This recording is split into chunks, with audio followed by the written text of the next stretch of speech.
Olá pessoal, nessa nossa segunda videoaula a gente vai tratar do hemisfério cerebral, ou seja, o cérebro e as suas partes, ok? Então, vocês podem ver nesse slide que a gente tem duas imagens, uma imagem do lado esquerdo representando o hemisfério cerebral esquerdo e uma imagem do lado direito representando o hemisfério cerebral direito.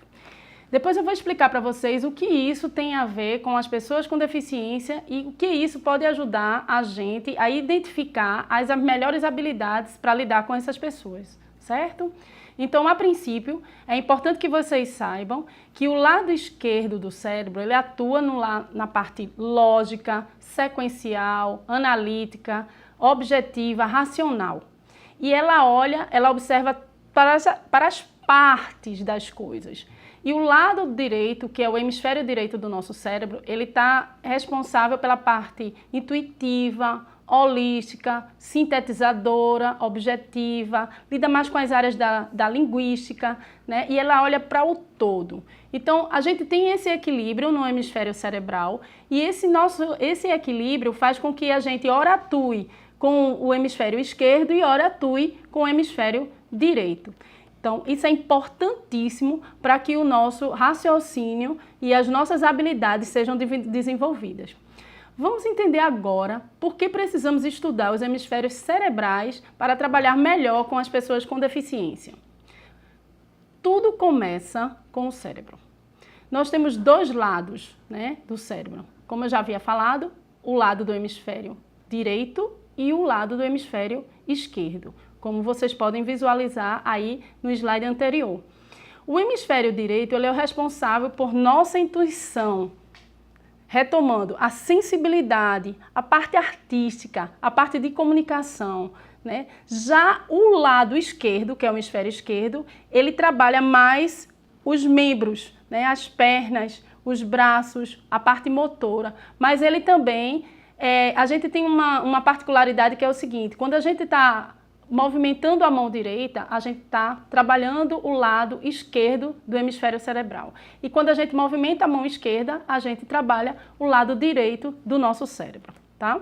Retomando a questão do hemisfério esquerdo, ele que é responsável pela nossa racionalidade, pela parte lógica, pelos conceitos matemáticos, por tudo que a gente aprende de forma na área de exatas, né? Então ele é responsável pela motricidade. Apesar de eu levantar o braço direito e mexer com o cérebro, o lado esquerdo, ele é responsável por essa movimentação dos nossos membros superiores e inferiores.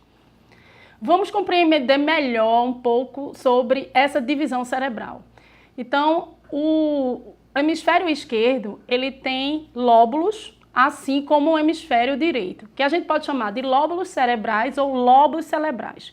Como você pode ver nesse próximo slide, os lobos cerebrais, eles se dividem em lobo frontal, lobo parietal, lobo occipital, lobo temporal e cerebelo.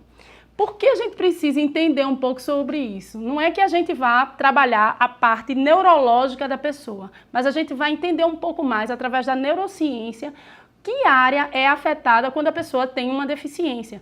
E através desse entendimento, a gente consegue compreender que outras áreas a gente pode estimular para que essa pessoa tenha um melhor desenvolvimento na vida dela. Os lobos cerebrais é uma divisão do cérebro, né? Ele está dividido aí no slide em partes coloridas para a gente poder entender. Da esquerda para a direita, a parte 1 é o lobo frontal, que está na cor azul. Da parte 2 é o lobo parietal, que está na cor amarela, 3 é o lobo temporal, que está na cor verde, e 4 é o lobo occipital, na cor rosa, e na parte 5, na cor cinza do cerebelo. Você pode estar se questionando e perguntando por que Cris está me dizendo todas as cores que está sendo dividida, se eu estou conseguindo visualizar essa imagem que ela está passando. Eu estou te dizendo isso porque, em algum caso, pode ter algum aluno seu que seja daltônico e aí ele não consegue visualizar a cor na forma real. Então é importante que quando vocês façam essa explicação, você tenha o entendimento de dizer a ele qual é as cores da imagem dos lobos ou de qualquer imagem que você vai colocar. O lobo frontal, ele é responsável pelos impulsos, né? O temporal é pela memorização, o parietal pelo processo da informação sensorial. Já o occipital, ele é responsável em nos dar a capacidade de ver e interpretar. Os lobos levam o nome do osso do crânio. Isso é só um detalhe para a gente compreender. O cerebelo, ele não faz parte do cérebro, mas ele desempenha uma função importante, que é pela coordenação do movimento. Então, provavelmente, uma pessoa que tem uma deficiência motora, ela tem uma falha na parte do movimento no cerebelo.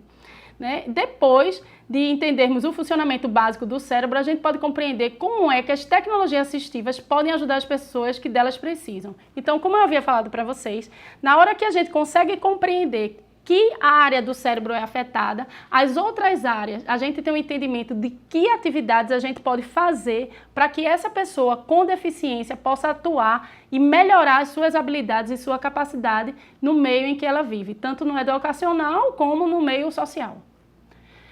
Aqui a gente terminou a aula. Obrigada, um abraço.